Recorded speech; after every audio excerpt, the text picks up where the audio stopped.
नमस्कार। मैं एडवोकेट सौरभ कुणाल। आपका मेरे इस लीगल चैनल में बहुत बहुत स्वागत है। मित्रों, आज हम बात करने जा रहे हैं एक बहुत ही पॉपुलर न्यूज़ एंकर जो एक टीवी चैनल के मालिक भी हैं। उनके कुछ WhatsApp chats social media sites पे लीक हो चुके हैं और यह आरोप लगाया जा रहा है कि वो सम पावरफुल पर्सन जो were in government, were at powerful position, उनके साथ उनके कुछ व्हाट्सएप चैट्स हुए हैं और आरोप यह है कि ये व्हाट्सएप चैट्स नेशनल सिक्योरिटी के लिए एक खतरा है। इस तरह के चैट्स मीडिया के लोगों से, जो लोग पोजीशन ऑफ पावर में हैं, उनको नहीं करने चाहिए और अगर ऐसी जानकारी बाहर जा रही है मीडिया में या कहीं भी, तो ये नेशनल सिक्योरिटी के लिए खतरा है। जाहिर सी बात है, ऐसी चीज़ें नहीं होनी चाहिए। लेकिन जिन सबूतों के बदौलत इस तरह के एलिगेशंस लग रहे हैं, उन सबूतों को एविडेंशियल वैल्यू जो जिन व्हाट्सएप चैट्स के बारे में बात की जा रही है, वो व्हाट्सएप चैट्स क्या वाकई किसी कोर्ट ऑफ लॉ में प्रोड्यूस किए जा सकते हैं और उनका एविडेंशियल वैल्यू क्या है। दोस्तों, हम लोग इस बात पर चर्चा करेंगे, लेकिन मैं चाहूँगा कि हमारे जो नए व्यूअर्स हैं वो हमारे चैनल को सब्सक्राइब करें to get the latest legal news, case laws and judgments, ताकि आपको कानून से जुड़ी हुई हर खबर फटाफट मिले। तो दोस्तों, चलिए अब बात करते हैं evidential value of the WhatsApp chat. WhatsApp के जो चैट्स होते हैं उनका एविडेंशियल वैल्यू कितना होता है। हमारे मोबाइल में जो व्हाट्सएप चैट होते हैं उनका एक एविडेंशियल वैल्यू है। इंडियन एविडेंस एक्ट का सेक्शन 3 यह कहता है कि कोई भी इलेक्ट्रॉनिक रिकॉर्ड को डॉक्यूमेंट्री एविडेंस के तौर पे माना जाएगा।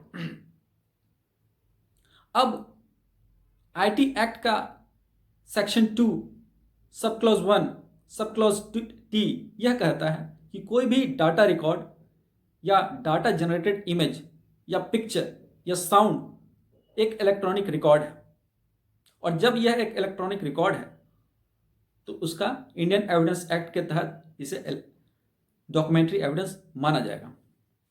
लेकिन ये जो इलेक्ट्रॉनिक रिकॉर्ड होता है, ये दो तरह के होते हैं। पहला, प्राइमरी एविडेंस। प्राइमरी एविडेंस वो होता है जब कोर्ट में आपके पास जो मोबाइल है, जो कंप्यूटर है, उसको प्रोड्यूस करते हैं और जो ऑनर है उस मोबाइल का, वो खुद कटघरे में खड़ा होकर यह कहता है कि ये मोबाइल मेरा है और इसमें जो डॉक्यूमेंट्स हैं वो भी सही हैं, तो उसे प्राइमरी एविडेंस माना जाएगा। सेकेंडरी एविडेंस वो होता है जो उस डिवाइस से नहीं होता है, बल्कि एक दूसरे फॉर्म में होता है, एक प्रिंट आउट के फॉर्म में हो सकता है।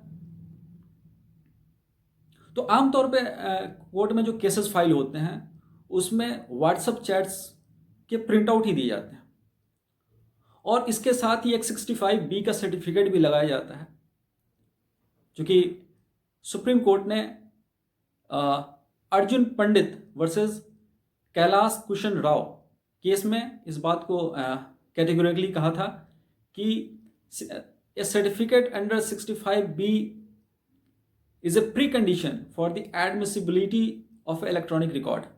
अगर वो सेकेंडरी एविडेंस के तौर पे दिया जा रहा है, अगर आप प्रिंट आउट के फॉर्म में व्हाट्सएप चैट्स को दे रहे हैं या किसी भी इलेक्ट्रॉनिक रिकॉर्ड को दे रहे हैं, तो आपको 65B का सर्टिफिकेट देना होगा। ये मैंडेटरी है। सुप्रीम कोर्ट ने अपने जजमेंट में इस बात का जिक्र किया। दूसरी बात कि अगर ऐसा नहीं हो पा रहा है तो वो व्यक्ति जो कि उस इलेक्ट्रॉनिक डिवाइस का मालिक है, अगर कंप्यूटर है तो कंप्यूटर का मालिक, मोबाइल फ़ोन है, जो भी है, उसको अपने साथ लेके कटघरे में आए और विटनेस बॉक्स में ये बताए कि ये उसका डिवाइस है और इसमें जो एविडेंस है, इसमें जो इलेक्ट्रॉनिक रिकॉर्ड है, वो बिल्कुल उसकी वो प्रमाणित है, it is certified by him. तो उस चीज़ को एज एविडेंस कंसिडर किया जा सकता है। लेकिन अभी जो चर्चा हो रही है मीडिया हाउसेस में, बड़े बड़े एंकर्स भी कह रहे हैं, एलिगेशंस लगा रहे हैं कि ये व्हाट्सएप चैट है, ये सबूत है कि उनके इस तरह के पोजीशन ऑफ पावर में बैठे हुए लोग हैं, उनके साथ उनका इस तरह का व्हाट्सएप इंटरेक्शन है और ये एक नेशनल सिक्योरिटी के लिए कंसर्न है। जाहिर सी बात है, उनकी बात सही है, लेकिन वो जिस सबूत के बदौलत इस बात को कर रहे हैं, वो सबूत एक फॉरवर्डेड मैसेज है, व्हाट्सएप का फॉरवर्डेड मैसेज है। और दिल्ली हाई कोर्ट ने कैटेगोरिकली इस बात को कहा है कि व्हाट्सएप के forwarded message can not be considered as a evidence because unless और until it is produced with the original device. तो ये जब तक ओरिजिनल डिवाइस के साथ इसको प्रोड्यूस नहीं किया जाएगा, इसका एविडेंशियल वैल्यू 0 होता है। तो इस तरह से ये जो एलिगेशन चल रहे हैं मीडिया में और बहुत सारे सोशल साइट्स पे, इन एलिगेशंस का वो एविडेंशियल वैल्यू नहीं है किसी भी कोर्ट ऑफ लॉ में, जिसमें वो जो आरोप लगा रहे हैं उन आरोपों को सिद्ध किया जा सके। तो दोस्तों, ये था आज का वीडियो फॉरवर्डेड व्हाट्सएप चैट्स के बारे में कि उनकी एविडेंशियल वैल्यू क्या होती है। अगर आपको मेरा वीडियो पसंद आया हो, इसे लाइक करें, शेयर करें और मेरे चैनल को सब्सक्राइब करें ताकि आपके पास फटाफट लीगल न्यूज़ पहुंच सके। धन्यवाद।